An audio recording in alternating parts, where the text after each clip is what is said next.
ഈ തദ്ദേശ സ്ഥാപനങ്ങളിലേക്ക് പുതുതായി തിരഞ്ഞെടുക്കപ്പെട്ട അംഗങ്ങൾ സത്യപ്രതിജ്ഞ ചെയ്തു. രാവിലെ 10-നായിരുന്നു ത്രിതല പഞ്ചായത്ത് നഗരസഭാ അംഗങ്ങൾ സത്യപ്രതിജ്ഞ ചെയ്തത്. 11:30-യോടെ കോർപ്പറേഷനിലെ കൌൺസിലർമാരും സത്യപ്രതിജ്ഞ ചെയ്തു. തിരുവനന്തപുരം മുനിസിപ്പൽ കോർപ്പറേഷനിലെ കൌൺസിലറായി തിരഞ്ഞെടുക്കപ്പെട്ട ആർ ശ്രീലേഖ എന്ന ഞാൻ നിയമാനുസരണം നടപ്പിലാക്കിയ ഇന്ത്യൻ ഭരണഘടനയോട് യഥാർത്ഥമായ വിശ്വാസവും കൂറും പുലർത്തുമെന്നും ഭയാശങ്കയോ മമതയോ വാത്സല്യമോ വിദ്വേഷമോ കൂടാതെ ഞാൻ എൻ്റെ ഔദ്യോഗിക കർത്തവ്യങ്ങൾ യഥാവിധിയായും വിശ്വസ്തയോടും എൻ്റെ പരമാവധി കഴിവും അറിവും വിവേചന ശക്തിയും ഉപയോഗിച്ചുകൊണ്ടും നിർവഹിക്കുമെന്ന് ഈശ്വര നാമത്തിൽ സത്യപ്രതിജ്ഞ ചെയ്യുന്നു. വന്ദേ മാതരം.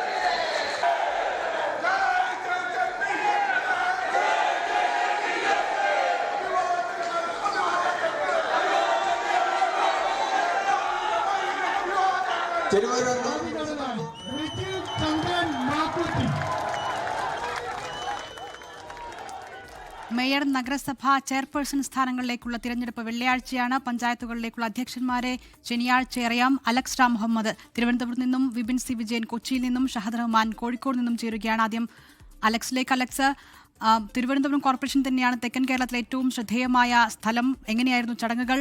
എന്തൊക്കെയാണ് വിവരങ്ങൾ?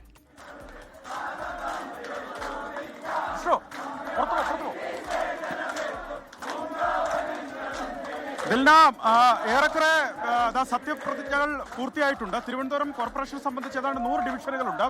101 ഡിവിഷനുകളുണ്ട്. 100 ഡിവിഷനുകളിലേക്കാണ് മത്സരം നടന്നത്. അതിൽ 100 ഡിവിഷനുകളിൽ നിന്ന് വിജയിച്ചവർ ഇപ്പോൾ സത്യപ്രതിജ്ഞ ചെയ്ത് പൂർത്തിയായിട്ടുണ്ട്. ഏതാണ്ട് 1:30 മണിക്ക് ആരംഭിച്ച സത്യപ്രതിജ്ഞയാണ്. ഏതാണ്ട് 11:30 മണിക്ക് ആരംഭിച്ച സത്യപ്രതിജ്ഞ 1:35 കൂടിയാണ് പൂർത്തിയായത്. ഇപ്പോൾ കാണുന്നത് ഈ സത്യപ്രതിജ്ഞ ചെയ്ത കൗൺസിലർമാർ, ഏതാണ്ട് 100 കൗൺസിലർമാരുടെ ആദ്യ കൗൺസിൽ യോഗം ചേരുകയാണ്. മുതിർന്ന അംഗത്തിന്റെ നേതൃത്വത്തിലാണ് ഈ കൗൺസിൽ യോഗം ചേരുന്നത്. നിലവിൽ കൗൺസിലിലെ മുതിർന്ന അംഗം നന്തൻകോട് എന്നുള്ള UDF-ന്റെ കൗൺസിലറായ ക്ലീറ്റസ് ആണ്. അദ്ദേഹത്തിനാണ് തിരുവനന്തപുരം ജില്ലാ കളക്ടർ ആദ്യം സത്യവാചകം ചൊല്ലിക്കൊടുത്തതും അദ്ദേഹം തുടർന്ന് മറ്റ് 99 കൗൺസിലർമാർക്കും ക്ലീറ്റസ് സത്യവാചകം ചൊല്ലിക്കൊടുക്കുകയുമായിരുന്നു. ഇപ്പോൾ കാണുന്നത് ഈ ആദ്യത്തെ കൗൺസിൽ യോഗത്തിന് തൊട്ട് മുമ്പ് BJP പ്രവർത്തകർ, അതായത് കൗൺസിൽ ഹാളിന് തൊട്ടടുത്ത് തമ്പടിച്ചിരുന്ന BJP പ്രവർത്തകർ ഗണഗീതം ആലപിച്ചതാണ് അല്പം മുമ്പ് കണ്ടത്. അവർ ആഹ്ലാദം പങ്കുവയ്ക്കുകയാണ്. തൊട്ടപ്പുറത്ത് LDF പ്രവർത്തകർ ഉണ്ടായിരുന്നു. ഈ കൗൺസിലർമാർ സത്യപ്രതിജ്ഞ ചെയ്യുന്ന സമയത്തെല്ലാം അങ്ങോട്ടും ഇങ്ങോട്ടും LDF പ്രവർത്തകരും BJP പ്രവർത്തകരും മുദ്രാവാക്യം ഉയർത്തുന്നതും കാണുന്നുണ്ടായിരുന്നു. അല്പം മുമ്പാണ് BJP സംസ്ഥാന അധ്യക്ഷൻ രാജീവ് ചന്ദ്രശേഖർ, ഒപ്പം ദേശീയ നേതാവായ പ്രകാശ് ജാവ്ദേക്കർ, മുൻ സംസ്ഥാന അധ്യക്ഷൻ കുമ്മനം രാജശേഖരൻ, സംസ്ഥാന നേതാക്കളായ ജനറൽ സെക്രട്ടറി S. സുരേഷ് തുടങ്ങിയ നേതാക്കൾ ഇവിടെ ഉണ്ടായിരുന്നവർ അല്പം മുമ്പാണ് പുറത്തേക്ക് ഇറങ്ങിയിട്ടുണ്ട്.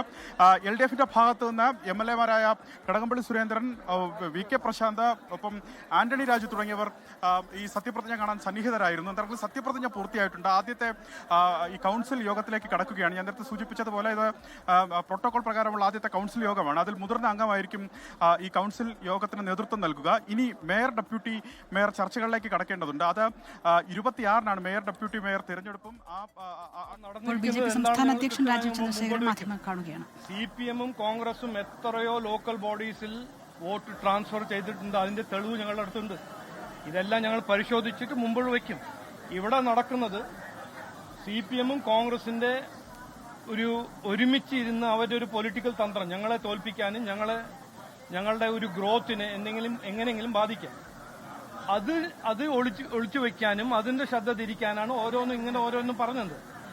കൊടുങ്ങല്ലൂർ നോക്കൂ, ഞങ്ങൾ എത്രയോ ലോക്കൽ ബോഡീസ് ഞങ്ങൾ മുമ്പിൽ വെക്കും. ഇതിന്റെ തെളിവ് CPM-ഉം കോൺഗ്രസും നന്നായി ഈ ലോക്കൽ ബോഡി ഇലക്ഷനിൽ നന്നായി കോഓപ്പറേറ്റ് ചെയ്ത് വോട്ട് ട്രാൻസ്ഫർ ചെയ്തിട്ടുണ്ട്. അതിൽ 100% ഞങ്ങളുടെ അടുത്ത് തെളിവുണ്ട്. അത് ഞങ്ങൾ വരുന്ന ദിവസത്തെ മുമ്പിൽ വരും. ഇപ്പോൾ CPM തെരഞ്ഞെടുപ്പ് കമ്മീഷന് പരാതി നൽകാൻ പോവുകയാണ്. അവർ പറയുന്നത് BJPക്ക് സ്വാധീനമുള്ള മേഖലകളിൽ പ്രത്യേകിച്ച് പുറത്തുനിന്നുള്ള വോട്ടർമാരെ കൂടുതൽ ചേർക്കുന്നു, അതൊരു അസ്വാഭാവികമായി ചേർക്കുന്നു. തൃശ്ശൂരിൽ അത് വിജയിച്ചു, അത് തിരുവനന്തപുരത്തും ആ മോഡൽ BJP നടപ്പാക്കാൻ പോകുന്നു എന്നുള്ള രീതിയിലാണ്. നോക്ക്, ഇതിനിപ്പോൾ CPM പറയുന്ന ഓരോരോ നോൺസെൻസിന് എനിക്ക് മറുപടി പറയാൻ സമയമല്ല. ഇവര് എന്തെല്ലാം ചെയ്തു നിങ്ങൾക്ക് എല്ലാവർക്കും അറിയാം, വോട്ടർമാർക്കറിയാം. ഡീലിമിറ്റേഷൻ ഒരു ഫ്രോഡായിട്ട് അവർ ചെയ്തു. വേണ്ടാത്ത വാർഡുകളെല്ലാം മാറ്റിവെച്ചു. BJPന്റെ കോട്ടകളെല്ലാം അവർ സ്പ്ലിറ്റ് ചെയ്തു. ഇതെല്ലാം എല്ലാവർക്കും അറിയാം. എന്തിനാണ് ജനങ്ങളെ വിഡ്ഢിയാക്കുന്നത്? ഇനി വരാൻ പോകുന്ന അസംബ്ലി ഇലക്ഷന് വേണ്ടി അവർ ഈ ഓരോരോ വിവാദങ്ങൾ സൃഷ്ടിക്കും. ഇനി വരാൻ പോകുന്ന അസംബ്ലി ഇലക്ഷനിൽ വികസനം എന്ന ഏറ്റവും പ്രധാനപ്പെട്ട ഒരു ഇഷ്യൂ ആക്കി ഞങ്ങൾ മുമ്പോട്ട് വെക്കുമ്പോൾ CPM-ഉം കോൺഗ്രസും ഓരോരോ ഇങ്ങനത്തെ വിവാദങ്ങൾ സൃഷ്ടിക്കും. അത് അവരുടെ തന്ത്രമാണ്. അതിനെന്തിനാ നിങ്ങളെല്ലാം പെടുന്നത്? ശരി, നമസ്കാരം. BJP സംസ്ഥാന അധ്യക്ഷൻ രാജീവ് ചന്ദ്രശേഖർ മാധ്യമങ്ങളെ കാണുകയായിരുന്നു. തിരുവനന്തപുരത്ത് ആദ്യ കൌൺസിൽ യോഗം ചേരുകയാണ്. കോർപ്പറേഷനിലെ അലക്സ് മുഹമ്മദാണ് തിരുവനന്തപുരത്ത് വിവരങ്ങൾ നൽകിയത്. ഇപ്പോൾ വിപിൻ സി വിജയൻ കൂടി ചേരുന്നുണ്ട് കൊച്ചിയിൽ നിന്ന്. വിപിൻ, കൊച്ചിയിൽ കൌൺസിൽ യോഗം തുടരുകയാണോ? അതുമാത്രമല്ല, മധ്യകേരളത്തിൽ പാലാ ഉൾപ്പെടെയുള്ള നഗരസഭയിലെ ഭരണം അടക്കം ഉള്ള കാര്യങ്ങളിൽ ഇന്ന് തീരുമാനം വരും. എന്തൊക്കെയാണ് വിവരങ്ങൾ? ജില്ലാ ആദ്യ കൗൺസിൽ യോഗം കൊച്ചി കോർപ്പറേഷന്റെ ആദ്യ കൗൺസിൽ യോഗം ഇപ്പോൾ അവസാനിച്ചിരിക്കുന്നു. ഇന്ന് ഇപ്പോൾ 76 അംഗ സഭയാണ് ഇപ്പോൾ കോർപ്പറേഷൻ അധികാരം ഏറ്റെടുത്തിരിക്കുകയാണ്. ഏറ്റവും മുതിർന്ന അംഗം നിർമ്മല ടീച്ചറായിരുന്നു. നിർമ്മല ടീച്ചർക്ക് സത്യവാചകം ജില്ലാ കളക്ടർ ചൊല്ലിക്കൊടുത്തു. അതിനുശേഷം മറ്റുള്ളവർക്ക് നിർമ്മല ടീച്ചറാണ് ചൊല്ലിക്കൊടുത്തത്. ഇപ്പോൾ നിർമ്മല ടീച്ചറുടെ അധ്യക്ഷതയിലാണ് ആദ്യ യോഗം പൂർത്തിയായിരിക്കുന്നത്. ഈ മേയർ ആരായിരിക്കും എന്നുള്ള സജീവ ചർച്ച നടക്കുന്നതിനിടെയാണ് ഇന്നിപ്പോൾ സത്യപ്രതിജ്ഞ ചെയ്ത് ഈ 76 പേരും അധികാരമേറ്റിരിക്കുന്നത്. ഏറ്റവും മുന്നിൽ നിൽക്കുന്നത് UDF-ന് വലിയ ആത്മവിശ്വാസം നൽകിയ ഒരു വിജയം കൂടിയാണ്. അതുകൊണ്ട് തന്നെ KPCC ജനറൽ സെക്രട്ടറി ആയിട്ടുള്ള ദീപ്തി മേരി വർഗീസ്, മിനിമോൾ, അതുപോലെ തന്നെ സിബി മാത്യു എന്നീ മൂന്ന് പേരുകളാണ് ഏറ്റവും പ്രധാനമായും നിൽക്കുന്നത്. അതൊരു ടേം വ്യവസ്ഥയിലേക്ക് പോകും എന്നുള്ളതാണ് ഇപ്പോൾ അവസാനമായി പുറത്തു വരുന്ന ഒരു വിവരമുള്ളത്. ഇനി ദിവസങ്ങൾ മാത്രമാണ് അതിലൊരു തീരുമാനമാകുന്നതിന് വേണ്ടി കാത്തിരിക്കാനുള്ളൂ.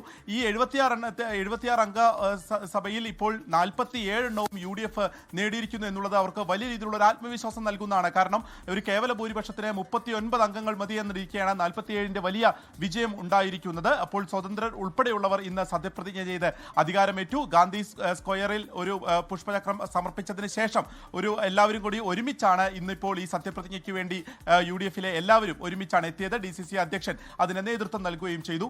മറ്റൊന്ന്, ഈ കൊച്ചി കോർപ്പറേഷനിൽ ഏറ്റവും പ്രധാനമായും നമ്മൾ നോക്കേണ്ടത് തൃപ്പൂണിത്തറയിലാണ്. തൃപ്പൂണിത്തറയിൽ ഏറ്റവും വലിയ ഒറ്റക്കക്ഷി NDA ആണ്. അപ്പോൾ NDAക്ക് മറുപുറമായി LDF UDF അവിടെ ഒന്നിക്കുമോ എന്നുള്ള സജീവ ചർച്ചകൾ നടക്കുന്നതിനിടെയായിരുന്നു ഇന്നിപ്പോൾ തൃപ്പൂണിത്തറയിൽ എല്ലാവരും തന്നെ സത്യപ്രതിജ്ഞ ചെയ്തിട്ടുള്ളത്. കോട്ടയത്തേക്ക് വരികയാണെങ്കിൽ ഇപ്പോൾ ദിലിനെ ചൂണ്ടിക്കാണിച്ച പോലെ തന്നെ ബിനു പുളിക്കക്കണ്ടം ഒരു അന്തിമ തീരുമാനം എടുത്തിട്ടില്ല എന്നുള്ളതാണ് പറഞ്ഞിരിക്കുന്നത്. പാലയിൽ എന്തായിരിക്കും അവിടുത്തെ എന്നുള്ളത് ഇപ്പോഴും ഒരു പൊളിറ്റിക്കൽ സസ്പെൻസ് ആയി തന്നെ തുടരുകയും ചെയ്യുകയാണ്. എന്തായാലും കോട്ടയത്ത് ഒരു അന്തിമ തീരുമാനത്തിലേക്ക് താൻ എത്തിയിട്ടില്ല എന്നുള്ളത് പറയുക എന്നുണ്ടെങ്കിൽ പോലും LDF-നാണോ UDF-നാണോ ആ ഒരു പിന്തുണ എന്നുള്ളതാണ് ഏറ്റവും സജീവമായി തന്നെ ഇപ്പോൾ കോട്ടയത്ത് നിൽക്കുന്നത്. കാരണം കേരള കോൺഗ്രസിനെ സംബന്ധിച്ചും ഒരു അഭിമാന പോരാട്ടം തന്നെയാണ് പാലയിൽ പ്രത്യേകിച്ച് നടന്നുകൊണ്ടിരിക്കുന്നത്. ശരി, വരും മണിക്കൂറുകളിൽ ഇക്കാര്യത്തിൽ ഒരു സ്ഥിരീകരണം, ഒരു വ്യക്തത നമുക്ക് ലഭിക്കും. ഇപ്പോൾ ഷഹദ് റഹ്മാൻ കൂടി കോഴിക്കോട് നിന്ന് ചേരുകയാണ്. ഷഹദ്, LDF-ന് നിലനിർത്താൻ കഴിഞ്ഞ ഏക കോർപ്പറേഷൻ കോഴിക്കോട്. ഇങ്ങനെയായിരുന്നു അവിടെ കൗൺസിൽ യോഗം. ഇപ്പോൾ തുടരുകയാണോ? എന്താണ് വിവരങ്ങൾ?